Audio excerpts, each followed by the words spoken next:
नमस्कार दोस्तों, मेरा नाम है भानु साहू और आप देख रहे हैं साहू कोचिंग सेंटर। दोस्तों, हमने पिछले क्लास में रोल नंबर 7 तक पढ़े थे। आज हम उसी कड़ी में आगे बढ़ते हुए रोल नंबर आपको 8 बताता हूँ।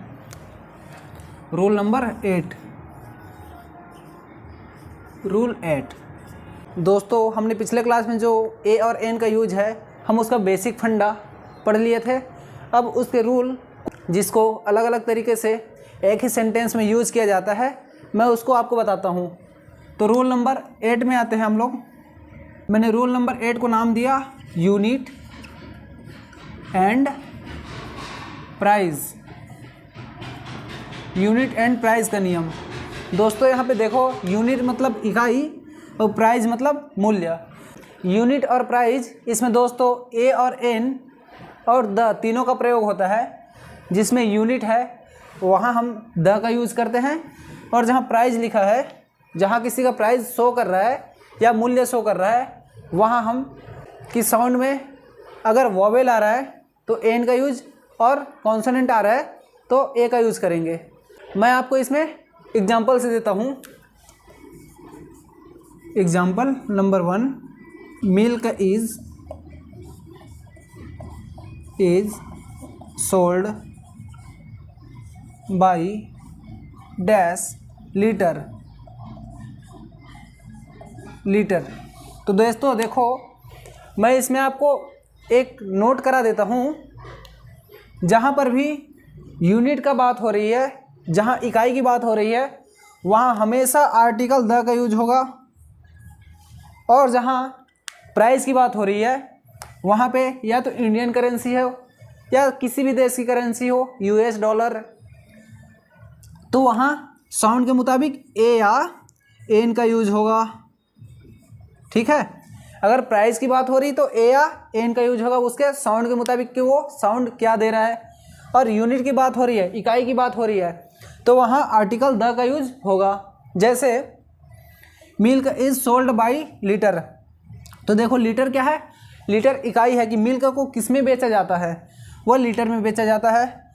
तो यहाँ रूल के मुताबिक आर्टिकल द लगेगा। मैं आपको इसी में दूसरा एग्जांपल देता हूँ। Example 2, milk is sold by 50 dash litre. देखो दोस्तों, यहाँ जो है वो 50 रुपये को शो कर रहा है, यानी कि प्राइस को शो कर रहे थे। यहाँ लीटर एल जो है वो हमारा कॉन्सोनेंट है, तो कॉन्सोनेंट में हमेशा आर्टिकल ए का यूज होता है, तो यहाँ आर्टिकल ए आएगा। तो कहने का मतलब, जहाँ भी प्राइस को शो कर रहा है वहाँ हमेशा आर्टिकल ए या एन को यूज करना है। उसके साउंड के मुताबिक के साउंड ऑब्स्ट्रक्शन वाला दे रहा है या ऑब्स्ट्रक्शन लेस दे रहा है। और जहाँ यूनिट को शो कर रहा है, लीटर है, यार्ड है, डजन है, तो वहाँ हमेशा आर्टिकल द का यूज करेंगे और वह यूनिट को शो करेगा। इसके लिए दूसरा और भी आपको एग्जांपल देता हूँ। एग्स आर सोल्ड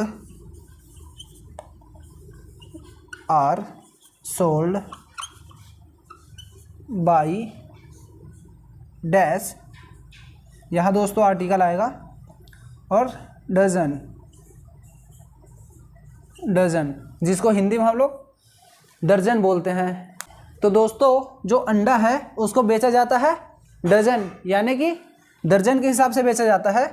तो वहाँ आर्टिकल ये शो कर रहा है यूनिट को, वो किस इकाई में बेचा जाता है। तो यहाँ यूनिट है, इसलिए यहाँ आर्टिकल द का यूज होगा।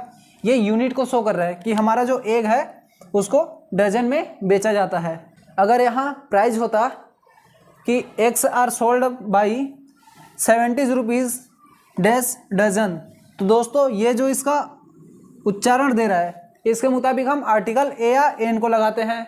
लेकिन यहाँ प्राइस नहीं है, यूनिट की बात हो रही है, तो यहाँ आर्टिकल द का यूज करेंगे।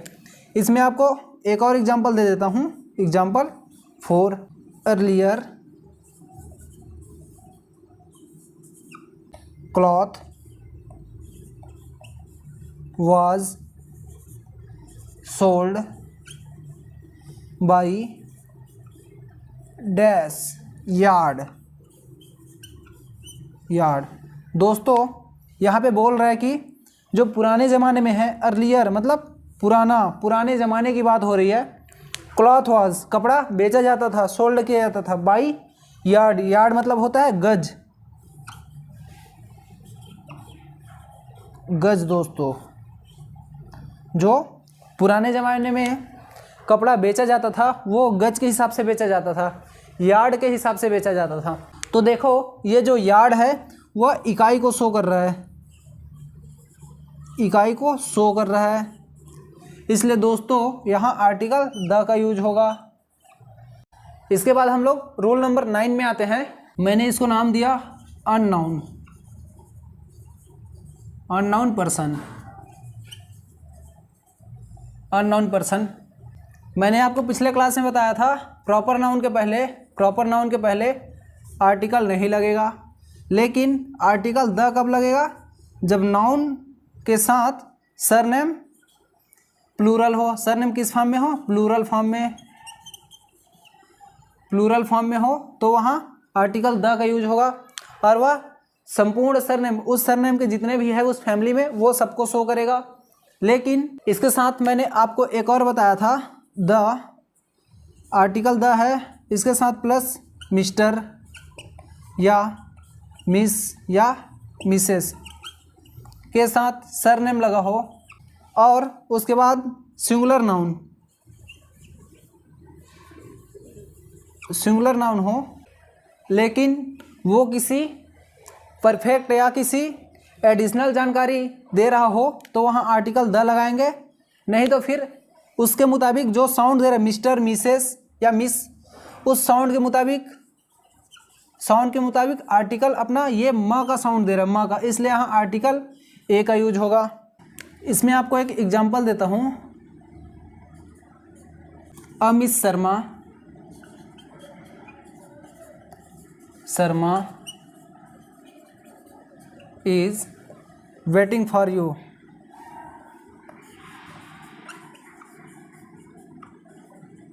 Waiting for you.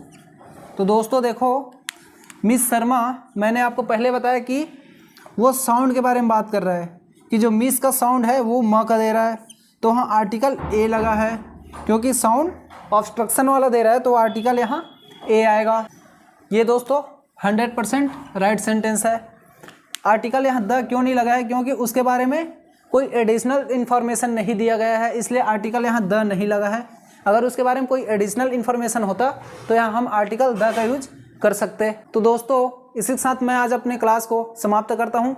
अच्छी लगी हो तो वीडियो को लाइक करें, शेयर करें और चैनल को सब्सक्राइब जरूर करें, ताकि इसी तरह और वीडियो आपको मिलता रहे। धन्यवाद। जय हिंद।